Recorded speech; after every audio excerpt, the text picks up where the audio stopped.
Happy New Year, everybody, and welcome to the MVP Breast Speakers podcast. We're super excited to be here today. One of the things we've been talking about, the ladies, about New Year's resolution. We all make New Year's resolutions, but this year we want to do something different. We don't want to be pressured to see if we're going to lose 20 pounds, if we're going to stop drinking alcohol, which we know we love our wine and champagne, right, ladies? And then we would want to know if different things you try to set goals for, and we don't want to beat ourselves up and we don't reach those goals when December 2026 comes. So we're trying to do things a little differently this year, or I am at least. I'm going to focus on my GOPS. Y'all probably wonder what is GOPS? Well, don't look What it is up. ours? You can't Google it. It's something I made up, right? So don't even try to Google it. Don't even go to Chat GPT, AI, none of that. This is what I came up on my own. And GOP stands for, get your pen ready, lady. It stands for growth, greatness, opportunities, possibilities, prosperity, and success. And if you say that 3 times really fast, we're going to send you a prize. But anyway, that's the things I want to focus on this year. Anybody else want to share what they want to focus on this year? Well, for me, Pam, I don't do New Year's resolutions. That's number one. But I do like your goals. I will take away and try, to grow more, whether it's growing it within my faith. Be consistent. That's my main goal, is to be consistent and continue to be a better person. I like that. I like that. That's what's up. Well, Can I Marie, you add an start. F to my GOPS for faith? Yes, go You ahead. It's can. You yours. came up It's with it. yours. You came up with it, so you I can. know, right? Who else want to share anything? I think on mine. I'm the same way. I have my own little personal stuff written down, and um I'll just reflect some other time.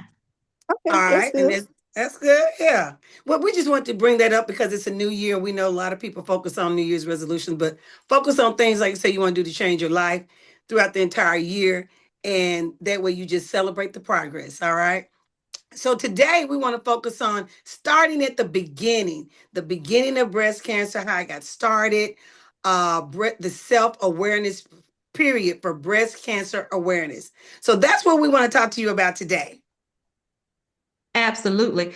And so what I did, um, and this is way after the fact, so you all just receive this.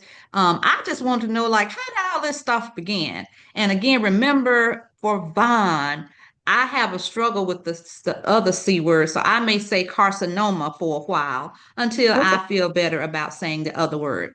But what I researched, ladies, and this was really interesting to me, is that there is documentation around the ancient BC. They say anywhere from 3000 to 2500 BCE, and that E stands for in ancient Egypt. That there was a term that came out of these great, I'm going to say, researchers, medical doctors, or whoever they were in the ancient Greece era, and they call the C word, CANCER word, karkinos. That's KARKINOS. I never And heard of that, I Bond. never heard of that either. well, neither had I, because I just told y'all I just decided to do some research on there. And so, But in other it's similar to words, carcinoma. It and kind of maybe sounds like so, that. but I call it said carcinos. Yeah, but Hmm. Right. you're right. Carcinoma may have come from that, and then they came up with the other C word too. Hmm. And so there is a history. That was just kind of what I was like, how long has this stuff been around? So we're talking about, anywhere from the 5,000 years ago era, okay? Wow. But really and truly, only within the last 100 years have we been able to gain the tools that we can fight this disease effectively. So, just for those of us that are reflecting and thinking about, or who are curious, my curiosity came after the fact because I wasn't thinking about no kind of history when I received, my communication. So, a little more, and then you guys, you can ask me or whatever y'all want to know. But really, I wanted to get to where we were talking about, and we all came through the era where we were told to do self breast exams. Hmm. Yes, that's We would Yeah. correct. go to the doctor in the 80s and 90s, and they would say, let's do these self breast exams. And they'd have these little things hanging off the shower, if you all recall. Yes, I recall. And, they tell us to do certain things in the shower. And then, of course, certain things when we got out of the shower, like putting your hands on your hips and looking, a certain, looking at your breast that way. And so, for me, that was kind of where the self breast exam, that's what we originally were talking about. But it moved into this concept away from self breast exam to more about awareness. Okay. Okay. It just started to expand, of course. Now, keep in mind, people are getting more knowledgeable about a lot of these things, and Mm-hmm. what's going on with the breast, and they're discovering things and putting names to things. That is where they started saying, now let's move away from the self breast exam and just talk about breast awareness. Okay. Mm-hmm. Hmm. Okay. And So maybe that that's was why they start calling a lot of things they say instead of it says breast cancer awareness now. Awareness. Yeah. Mm-hmm. Even with programs and church programs, everything, it says awareness. That Awareness. word is utilized in it throughout a lot of different platforms. I've noticed that. absolutely. And even with the early 1900s, when they developed the first mammogram, those Wow. processes, believe it or not, in Germany, 1913 in Germany, that supposedly is the first breast exam performed. And then they come Oh on down to wow. the 50s in Uruguay. And then guess when it hit the United States? Y'all take a guess. When do you think it hit the United States? I have Mhm. no idea, Wait, Vonda. first of all, I don't even know where Uruguay is. That's number one. That's number one. Let's see, 1950s And I never then. thought about doing the So history of breast cancer. so So maybe Mm-hmm. it maybe started. so if it started, you said in Germany, then you said it went to Uruguay. Well, I don't even know Mm-hmm. where that is. And then to the So United States. And these are so just maybe highlights, maybe maybe. so Early so we were after that, I'm assuming you getting to maybe Mm-hmm. 19 early 90s. Early 90s. 1955, 56. I'm You thinking early close. You 90s. close. In the 60s. Oh, 60s. in the Oh, 60s. the Uh-huh. 60s. What? Uh-huh. I That's would have when they thought it said been it. here before the 60s.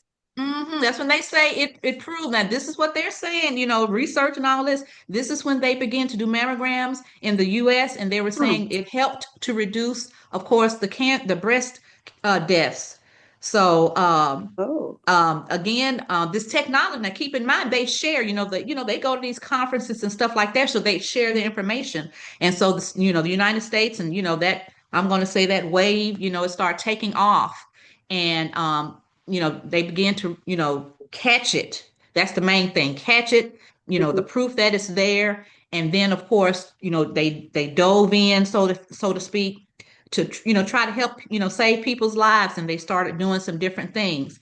Now um they also, I'm going to say, around the 70s, they came out with this medicine that I've heard of, and tamoxifen or something Oh like Yep, yes, that. tamoxifen. that's what I had to take. I Uh-huh. took tamoxifen. Me Okay. I too, took Maria. I took it too I for took Okay. tamoxifen. 5 years. Yeah, Five I years. took it for Okay. 6 years, and then I had to take anastrozole. That's another Okay. form of it's just like tamoxifen. Okay. So Hmm. they mentioned, in my research there, that it was around about the 1970s that they came up with it was approved. I'll say it like that, in the Okay. 70s, because keep in mind, in the 70s they started doing some chemo and hormone therapy. Again, we have to, just keep it real. A lot of this was, very possibly, I'm going to call it, kind of research based, because they didn't know. But even before the 70s, in the 30s and the 50s, they were doing radiation therapy. Oh. So And hey, so that Vaughn, was that was I, new. I want to chime It's in on something going back to about the medicine. So Okay. for me, like Maria and I said, we both took tamoxifen. I remember, so just sharing with everybody, your Mm-hmm. physician may tell you to take tamoxifen for 5 years, but another physician may tell you to take it for 10 years. And so I remember in discussions with, the people, they said they were told to take it longer. So you do what your doctor says, what your physician knows was best.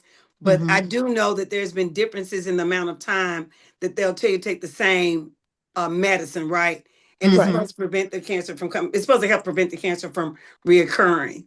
So I Okay. just wanted, Exactly, Pam. Because my doctor told me to after it was 5 years, and he said the study came out. If you take it more than 10 years, 10 years or more, it's more effective. So I right. took it for Okay. 10 years. Well, 6 years, and then I took another type, same as tamoxifen, but it was Okay. considered a Yeah. anastrozole because that's another Gotcha. form of And y'all know I'm medicine. on my early journey, so I'm just Yeah. within in the early stages. But it Okay. just goes to show you, and again, for me, it was about history and just for me sharing, since that's what we wanted to do also as this gatekeeper group, as breast keepers. So just know that there is history, there is research, and it's continually evolving. Mhm. Yeah. So the main thing for us is just to get as much information as you can about your specific situation. And I want to just reflect on that, because we lump breast carcinoma into this one thing as if we've all got the same thing. But in Hmm. actuality, once you read more about it and you do your own research, we'll come to the conclusion that everybody's situation is different. Now, let's talk about what's currently going on in the 20s, 2010s, the year 2000s forward. Okay, so now they using the word precision and immunotherapy. So I don't know if the medication we're taking is immunotherapy, but basically, it's centered upon individualized treatment. Okay, Okay. and immunotherapy can be associated with different types of breast cancers, right? Oh, I said the word. I was able to say it. Uh-oh. Breakthrough, breakthrough, Great thing, because I never even heard of the Breakthrough. word, And Vondra. so, So I breakthrough. really appreciate that. in these days and times, you got less invasive surgery, better quality of life, a higher survival rate. So, kudos to our country, kudos to Yes. the physicians, the researchers, because Yes. it does take a whole lot of people doing research nonstop, driven to make this particular this disease, what's the word I'm trying to find, y'all, just to help find the answer, a cure. Well, also Right. to the breast cancer organizations and the people who donate to Right. Right. do the Right. research and being able to do the research. Yeah. Because if Because it wasn't you're for giving them, money so they can do the research, research. so That's they right. Mm-hmm. can determine early prevention, right? And early Mm-hmm. prevention is the key. If they can Mm-hmm. determine what you have, they can go ahead and address it. So the Exactly. Absolutely. physician, medical, and technology together, you can't stop it. Right. That's right. It That's has right. changed the world. It has really changed the world. And I Hmm. think we're getting to a close. So do either of y'all have any takeaways or anything you'd like to say? Got I about a just want minute to or say, so. This, Vondra, thank you so much for giving that history of breast cancer. I didn't know it was started that long ago. Because when mhm. I was diagnosed, I didn't think about trying to learn the history of breast cancer. I Neither was did more I. focused on being a survivor. And after I got through it and was Absolutely. cleared as a survivor, I was more still thinking about, wow, just mentally trying to grasp what I just went through. So Okay. thank you so much for that information. That's good You're to know. Yeah. welcome. And it's It's good all to know. yours.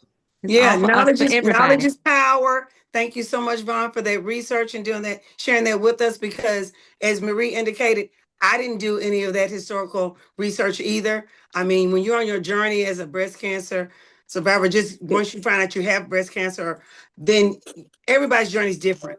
Right. Some people want to talk about it, some people don't want to talk about it, some people do research, Mm-hmm. some people don't. So it's just a whole plethora of ways. There's no right or wrong way to do it. Right. It's Mm-hmm. just whatever you feel comfortable with. So that's what we want to let our listeners know. There's no right or wrong way to do Absolutely. it. Do it however you feel is best for you. But we do encourage you to pray Absolutely. and Exactly. find and if you can find someone that can be an advocate with you, A that would be breast fantastic. keeper. A friend. Yeah, Absolutely. that's right. Breast That's keeper. right. That's right. Find That's you a right. breast keeper. And if not, we are here for you. If Good. not, we're here. Okay. Absolutely. So So so thank Brett, you guys. Go ahead. yeah. Thank Thank Thank you for you. you. everything. Thank you. And let's thank our listeners once Mm-hmm. again. Thank you for giving us something that you can never get back, your time. Your See time. you next Absolutely. Tuesday. Bye Bye, bye. y'all.